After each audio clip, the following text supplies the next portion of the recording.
If you're holding someone's hand right now, your wife, your husband, your mother, your father, please don't let go too fast. Because I'm 99 years old, and the last time I held my wife's hand, it rearranged something inside me that never went back the way it was. And I know how that sounds, like a line from a movie. But this wasn't a movie. This was a hospital room, a plastic chair, a quiet beeping machine, and her hand, so small by the end, still finding mine like it knew the way better than my mind did. I can still feel it if I close my eyes long enough. Not spooky, not magical, just the body remembers what the heart refuses to forget. Her name was June. And I want to say this right because it's easy to turn a person into a lesson after they're gone. June wasn't a lesson. She was a whole woman. She had a temper. She had a laugh that filled a room. She got crumbs in the butter and it drove me crazy. She lost her glasses while they were sitting on top of her head, and when I was in a mood, she would sing badly, on purpose, just to annoy me until I cracked a smile. That was June. And the truth is, I didn't understand what her hand had been trying to tell me for decades, until the very last time I held it. So let me take you back, just the parts that matter. June and I met in 1948. I was 21 and worked at a garage. Grease on my hands, pride in my back. I didn't love cars. I loved what the job gave me. A paycheck, a purpose, a way to feel like a man. My father raised me on a simple rule.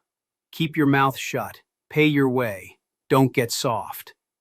June was 19 and worked at a five and dime. Pencil tucked in her hair, quick hands, sharp eyes. The first time I spoke to her, I asked where the motor oil was. I already knew where it was. She looked at me like she knew I was lying, and pointed anyway. Back aisle, she said, near the paint. The next day I came back and bought gum I didn't even want. She rang it up without looking up. I said, "You ever get tired standing here all day?" She looked up then, steady brown eyes, and said, "You ever get tired of asking questions you already know the answer to?" That was June. She didn't flirt like other girls. She didn't giggle. She didn't play small. She challenged you, not to hurt you, but to see if you were real. It scared me, and I liked it. We dated the plain way people did back then. Walks, movies, sitting in a car at night with the windows fogging while we talked about nothing and everything. June talked more than I did. I listened, and I thought listening was enough. One night in that car, June reached over and rested her hand on my forearm like it belonged there. My body went stiff. Not because I didn't want her touching me, no, because I wasn't used to gentle touch. In my house, touch was a slap on the back or a shove out of the way. Nothing soft, nothing that stayed. June felt me stiffen and pulled her hand back, not offended, just noticing. "You don't like that?" she asked. I lied. "Sure I do." June nodded like she didn't believe me. She didn't push, but she didn't forget either. We married young. No big proposal. I handed her a ring at her mother's kitchen table while her mother pretended not to watch. June turned it in her fingers and said, "You sure?" I said yes. She said, "All right, but I'm not marrying a statue." I laughed like it was a joke. It wasn't. June liked holding hands when we walked. I didn't. Or maybe I did, and I was ashamed of it. I would hold her hand sometimes, but my hand stayed tight like a fist. June would swing our joined hands a little, playful, and I'd say, "Stop it. People are looking." June would glance around and say, "Let them." But I didn't let them. I pulled away often enough that it became a pattern. And here's something I wish every man my age had been told. It's amazing how much damage you can do without yelling, without cheating, without doing anything big. Just by refusing small closeness. We had 2 kids. June was a good mother in the real way, tired sometimes, sharp sometimes, but always present. She apologized when she snapped. She kissed scraped knees. She remembered everything. I worked more. Overtime meant money. Money meant security. That's what I told myself.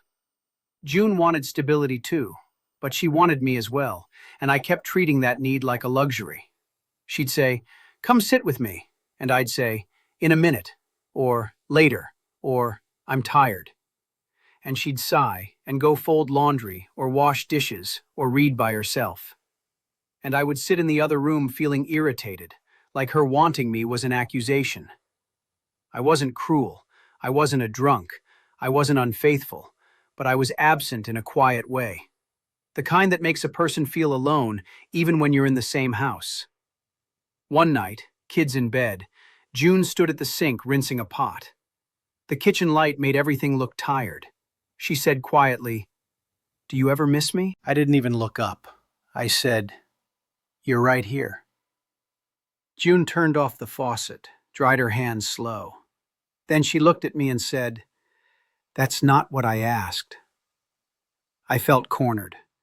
And when I felt cornered, I turned feelings into a practical argument. "I work," I said. "I provide. What else do you want?" June stood there a moment, like she was deciding whether to fight or protect herself. Then she nodded once. "Okay," she said. No drama, just a quiet door closing. And after that, she stopped asking. Back then, I thought quiet meant peace. It doesn't always. Sometimes quiet means someone is learning how to live without expecting you. Years passed. Kids moved out. June worked part-time at a florist shop because she liked people and she liked arranging things with her hands. I kept working too long because work was the one place I knew how to feel useful. When I retired, I said, "Now we'll have time. Trips, walks, breakfasts out." June smiled, but it looked tired. "I hope so," she said. "Not, I can't wait, just, I hope so." Then June started forgetting little things. Purse, bills, names. At first we joked. Then one day she forgot how to make her chicken soup, the soup she could have made half asleep. She stood in the kitchen holding a carrot like it was something from another planet. I said, "You all right?" Her eyes filled and she whispered, "Don't look at me like that." "Like what?" I asked. "Like I'm disappearing," she said. Doctors, tests, careful voices, dementia, Alzheimer's, progressive. Words that sound clean until you live inside them. And here's what twists me up. As June lost her words, she reached for my hand more. Not romantic, not flirty, instinct. Like her body remembered what my body had resisted for years. She'd sit beside me and take my hand with both of hers, tight, like she was anchoring herself to the world. At first it made me sad. Then it made me ashamed. Because even while she was disappearing, she still wanted contact. She still wanted me. So I let my hand stay. And then, slowly, I started reaching first sometimes. It was late. But late isn't the same as never. That's the only mercy in this story. Near the end, June got pneumonia. The doctor explained it gently. Treatment would have meant fear and pain she couldn't understand.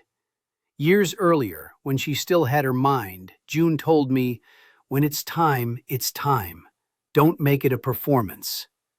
So we chose comfort care, dim room, soft voices, a chair that hurt my back, a monitor that beeped like it was keeping score. June's eyes were half open, not focused, just open. I leaned in and said, "It's me. It's Frank." Her hand rested on the sheet, thin skin, tired fingers curled in. I reached for it. At first, nothing. Then, so slowly I almost missed it, her fingers uncurl, and they wrapped around mine. Not strong, not dramatic, deliberate. One squeeze, and something in me cracked open, quietly, like a door I'd held shut for 80 years finally gave up. Because that squeeze said more than any speech ever could. It said, I'm here. It said, don't go. It said, even now, even after all my stiffness, even after all my later, even after the times I acted like tenderness was embarrassing, her hand still chose mine. I held it and didn't talk much. I didn't try to make it meaningful. It already was. Her breathing changed. The nurse gave me that look people give when the truth is close. I leaned in and said, I'm sorry. Just those 2 words, because anything longer would have been for me. Then I said, thank you. Then I said, I love you. I don't know if she heard me, but I said it where she could have. A little while later, her hand went slack. It didn't fall away. It just let go. And I kept holding it after she was gone, because my mind couldn't accept how a hand could be warm one minute and not the next. If you take one thing from a 99-year-old man, let it be this. Touch is not extra. It's not decoration. It's one of the ways we say, I'm with you, without turning life into a long discussion. So if you have somebody right now who still has a warm hand, hold it. Squeeze it once. Not as a performance, not for social media, just because you're there. Because one day you might be like me, remembering a single squeeze as the loudest sentence your life ever heard.